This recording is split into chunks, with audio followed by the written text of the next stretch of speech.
먹고 살기 힘들어도 지나치면 안 되는 세상 소식 전해드립니다. 허리케인 데스크. 첫 번째 소식입니다. 전국민 무료 독감 백신 예방 접종을 둘러싼 정치권의 논의가 한창이지만 정작 백신 제조업계에서는 현실적으로 생산이 불가능하다며 난색을 보이고 있습니다. 백신업계에 따르면 올해 국내에 유통되는 독감 백신은 이미 생산이 끝나 병의원 공급과 유통 단계에 접어들었습니다. 다시 생산을 하려고 해도 최소 3, 4개월은 필요하기 때문에 지금 당장 생산하더라도 내년 1월이나 돼야 추가 물량을 공급할 수 있습니다. 한편 오늘 국회 보건복지위원회에 출석한 박능우 보건복지부 장관은 전국민 독감 백신 주장에 대해서 의학적으로든 수치적으로든 논쟁할 필요가 없다고 밝혔습니다.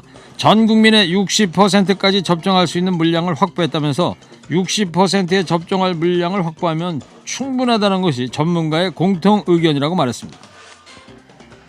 그러니까 이런 얘기네요. 독감 백신을 전 국민한테 무료로 접종하느냐 마느냐 이걸 논의하는 것 자체가 쓸데없는 일이었다는 거네요.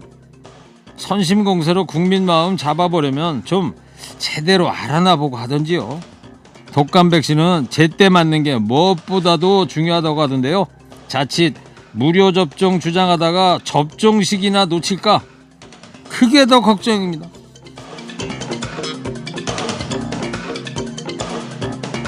추석 연휴가 다가오면서 방역 당국이 긴장의 고삐를 바짝 조이고 있습니다. 귀향 자제를 호소하는 캠페인을 전개하고 많은 국민도 이에 호응하고 있는데요. 하지만 일부에선 연휴를 이용해서 나들이 여행 등 외부 활동을 계획 중이어서 방역 당국을 긴장시키고 있습니다. 호텔과 리조트 업계에 따르면 부산, 강원, 제주 등 주요 휴양지 호텔과 리조트는 전국 평균 85% 이상 예약률 기록하고 있습니다. 특히 이번 추석 연휴 기간 동안 최소 20만 명 가까이가 제주를 찾을 것으로 보고 있는데요. 한 제주도민은 우리 아들은 못 내려오게 했는데 관광객들은 온다니 다 무슨 소용인가 싶다면서 불안감 호소하고 있습니다. 아니 자기 고향은 안 가면서 남의 고향에 놀러 가겠다는 건가요? 얘들아 이번 벌초는 아버지가 한다. 니들은 오지 말고 집에서 편히 쉬어라. 이런 현수 막 붙어있던데요. 추석인데 부모님 말씀 좀 제발 들읍시다. 다음 소식입니다. 일부 택배기사들이 추석 연휴를 앞두고 과중한 업무 부담을 호소하며 택배 분류 작업을 거부하기로 했습니다. 택배 노동자 과로사 대책위원회는 오늘 기자회견을 열고서 전국 4천여 명의 택배기사들이 오는 21일 택배 분류 작업 거부에 돌입한다고 밝혔습니다. 대책위는 분류 작업은 택배 노동자들이 새벽같이 출근하고 밤늦게까지 배송을 해야만 하는 장시간 노동의 핵심 이유라면서 하루 16시간 동안의 노동의 절반을 분류 작업에 매달리면서도 단 한 푼의 임금도 받지 못한다고 호소했습니다.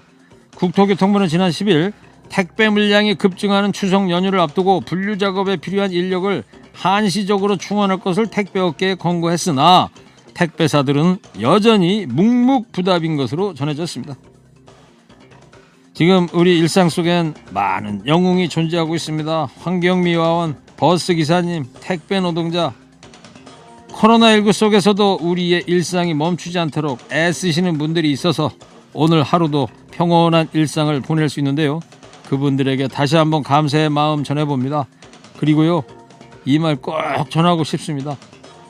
배송이 좀 늦어지더라도 더는 과로로 인해 쓰러지는 분들은 없었으면 좋겠습니다.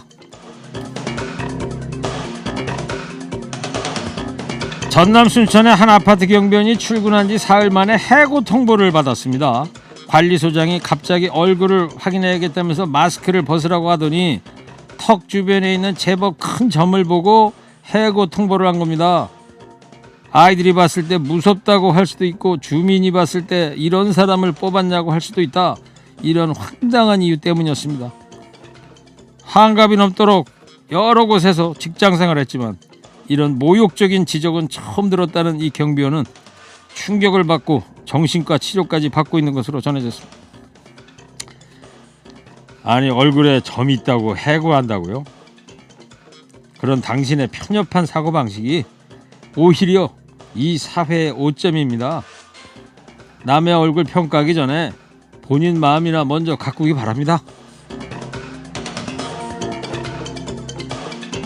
마지막 소식입니다. 미국 중앙은행인 연방준비제도가 현재 제로금리를 그대로 유지하기로 했습니다. 지난 3월 코로나19 확산으로 인한 경기 침체로 기준금리를 제로금리로 만든 뒤에 네 번째 유지를 결정했습니다. 예상보다는 빠르게 경기 회복이 이루어지고 있으나 여전히 경제 전망이 불확실하다는 겁니다. 특히 연준은 위원들의 향후 금리 전망을 보여주는 지표를 별도로 공개했는데요. 많은 수가 오는 2023년까지 제로금리가 유지될 것이라고 예측했습니다. 한국은행도 당분간 저금리 기조에 발맞출 것으로 보이는데요. 시중에 풀릴 막대한 유동성으로 실물 경기 부양 효과를 기대해 볼 수 있겠지만 자칫 영끌 부동산 투자, 비투 주식 투자에만 몰리는 건 아닌지 참 그것도 걱정입니다. 오늘 허리케인 데스크 여기까지 하겠습니다. 깨어있는 시민이 됩시다.